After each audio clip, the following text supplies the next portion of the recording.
Hi, welcome to Milk and Honey Heritage Farms, and I'm Heather, and thank you so much for being here. I hope you're having an amazing day. So today what we're going to do is we're going to make a big loaf of banana bread and some large cupcake banana bread. So we can put some up. I got some bananas on a good sale, and they're right for making banana bread. So let's get started. So here I have you. Let me get you down here. I pre-measured everything out. So what you're going to want to do is you're going to want to preheat your oven to 350 degrees. So that way it gets preheated and all ready and set to go. Then you're going to want to take whatever size of baking pans that you're going to use and put some oil or grease in them and have them all set and ready to go. So I am going to triple my recipe, and I will put down in the descriptions below the recipe for one single batch. The recipe that I'm using, I really love it because you can not only make banana bread with the recipe, but you can leave the bananas out and you can use berries, frozen berries, multiple berries. So it's very versatile in that way. So let's get started. So I'm tripling my recipe. So everything you see here is going to be way more. So in one mixing bowl, you're going to want to add all your dry ingredients, which is for a single recipe, 1.5 cups of flour. This is a 4 cup, but I put 4.5 cups because again, I'm tripling my recipe. Make sure you get it all out. And then we're going to add make sure I'm reading it right, 1.5 teaspoons of baking powder and 1/4 of a teaspoon of baking soda in your dry mixing bowl. You're also going to want to add in the cinnamon, and the cinnamon calls for 1/4 of a teaspoon. So since I tripled my recipe, I'm going to do it 1/4 of a teaspoon 3 times. And because I want a little bit more cinnamon flavor, I'm going to put 2 more 1/4 of a teaspoon. It's up to you. And it won't hurt if you want to add some extra cinnamon to that. That is perfectly fine. Okay, and then you want to add just a pinch of salt. It calls for 1/8 of a teaspoon of salt. So I'm going to triple mine. Again, I'll have the recipe down in the description for one single batch. If you want to make more, you can. The reason why I'm making so much is because I got such a great deal on the bananas, and I thought I would make them all up and put some muffins and things in the freezer for later on. Okay, so now what we're going to do is we're going to set the dry mixture aside.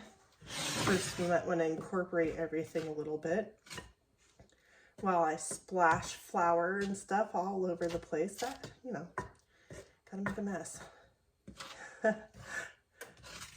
Yeah, like I said, I love this banana bread recipe because I'll make like a triple berry recipe, and I add my berries in frozen because if you add fresh berries in, the fresh berries tend to kind of bleed into the dough, and I don't want that. So you can use one berry. You can do banana and blueberry bread if you want to. It's up to you. So in another bowl, we're going to put the bananas, and you're going to want to break the bananas up into smaller pieces just by chopping them up. You can pre-chop them up. Mine were pretty soft, so I just put them all in a bowl. 3 medium bananas per recipe. Then you're going to want to add in 1 egg. Again, triple recipe. You're going to want to add in 3/4 cup of sugar. Again, triple is mine. All right, get my bowls put up here a little bit out of my way. So I've got that in there, and then if you want to, you can put some lemon zest. I didn't have any lemon zest, but I did have some orange. So I zested up some orange peel. So if you want, you can add it. This part is optional. It just gives it a little bit of a zesty, you don't really taste it a whole lot, really. But I like to add it. And then I need to add 1/4 cup of oil into the wet ingredients.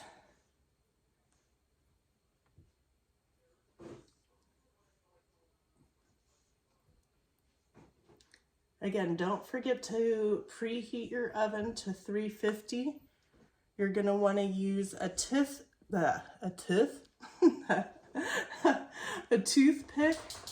or a wooden dowel like a shish kebab skewer or whatnot. I have a metal shish kebab skewer that I use to poke my breads to make sure that they're fully cooked and it comes out clean. I'm going to mix up the wet ingredients here in my bowl, being careful that I try not to make too much of a mess. I got my bananas, just bananas in this one. I might add some frozen blueberries after I get a little bit into some of my pans. So you just want to get that egg and all that sugar and everything mixed around in a circle, kind of stirring from the bottom up. And you can turn your bowl if you would like. As you do recipes, you tend to kind of get, you know, your routine down. You don't have to do it exactly like people do on their videos. That's something that comes in time. Okay, I got that well incorporated. So now I'm going to take my dry ingredients and scoot you just a little bit closer. It's pretty simple. You just mix all the stuff together. And then I mixed up the dry ingredients beforehand. And what you're going to do is when they call for a well, you're going to push the sides of your dry mixture kind of up a little bit up to the sides.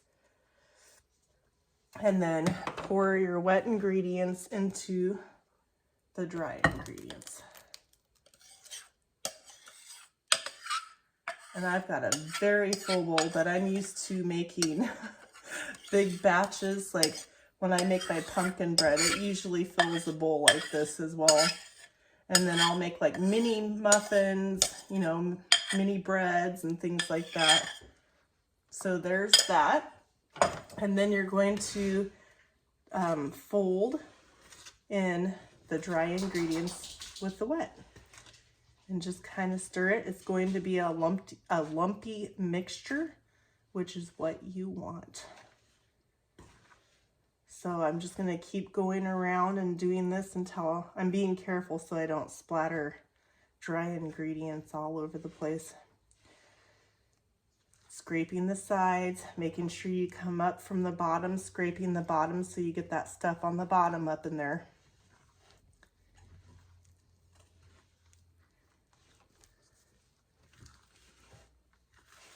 I hope my arm's not too much in the way. There we go. It's getting mixed up. See that? So you'll just keep continuing to mix until you don't see any more of that dry ingredients, and making sure that you're scraping the sides and the bottom, flipping it around. It's a nice arm workout, especially if you're doing more than one batch. That's good.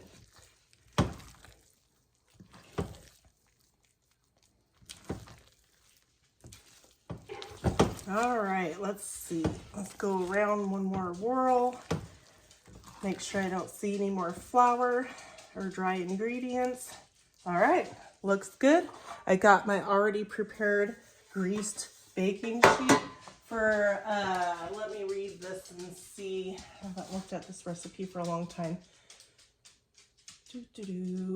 Okay, so at 350 degrees for 50 to 55 minutes or until a wooden toothpick inserted near the center comes out clean. And then you're gonna cool the pan on a wire rack for 10 minutes and then remove your loaf. So a 9 by 5 by 3 inch loaf pan takes 1 to 1¼ hours baking time. So it kind of depends on what size of a tin that you have. Mine's gonna take longer because mine are bigger containers. But I'll put that down in the description so that you guys can try this if you haven't tried it yet. And so then you're just gonna wanna scoop your mixture, your banana bread mixture right in here. Down in the comments, can you guys leave me what your favorite kind of bread is? Let's see. And you know what? I think what I'm gonna do with my remaining mixture, because I've got large cupcakes that I'm gonna make, I'm gonna do a banana blueberry. Okay, so you don't wanna fill your up to the top because it's gonna bake and go up to the top. So you wanna go about 3/4 of the way. Let me get some blueberries.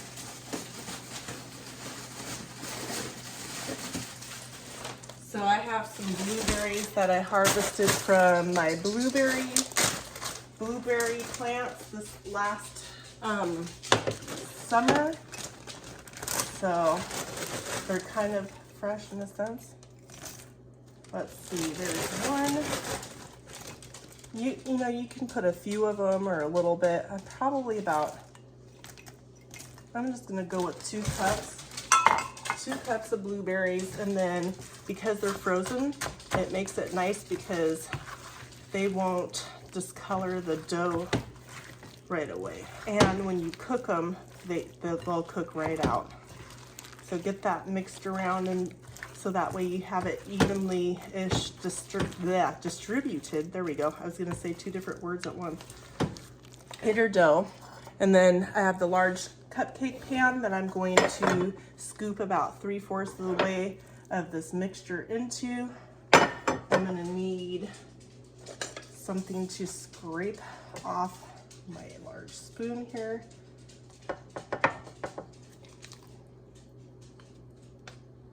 Ooh, I'm making a mess. That's how you gotta do it, right? Make a mess. I also, when I grease my like cupcake holders, I do the edges on the top as well, because some of it sometimes gets on there, especially when you bake it and it bakes over a little bit. That way it's easier to get off, easier to clean up when you're all done. Looks like a mess, but I tell you, they're gonna be good. Turn my pan here.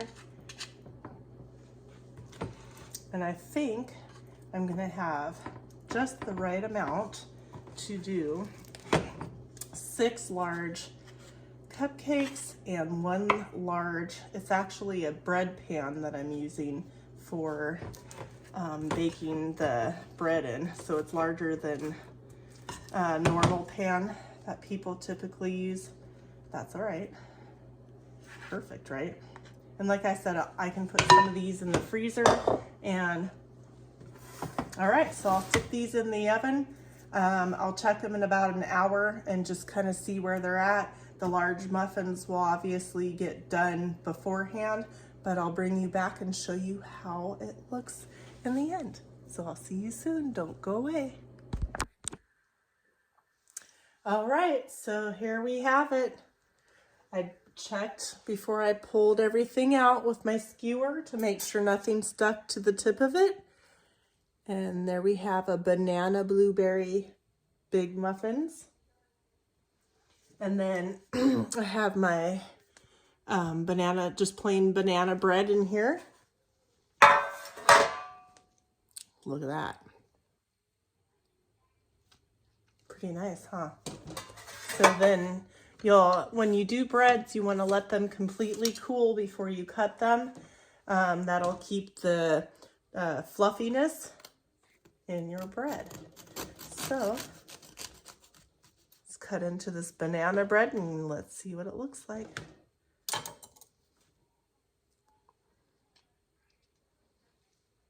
There's a piece. Oh my goodness, it smells so delicious. Look at that. You can see little bits of banana in there. And then I'll set that aside, and I'm sure you'd love to see inside this banana blueberry muffin. Cut that in half with a bread knife. A bread knife is like serrated, in case you didn't know. There we are. There you have it. Thank you for watching. Please hit the thumbs up, like, share, and subscribe. And also, make a comment of what kind of muffins are your favorite muffins. And I'll see you in the next one. Have a great day.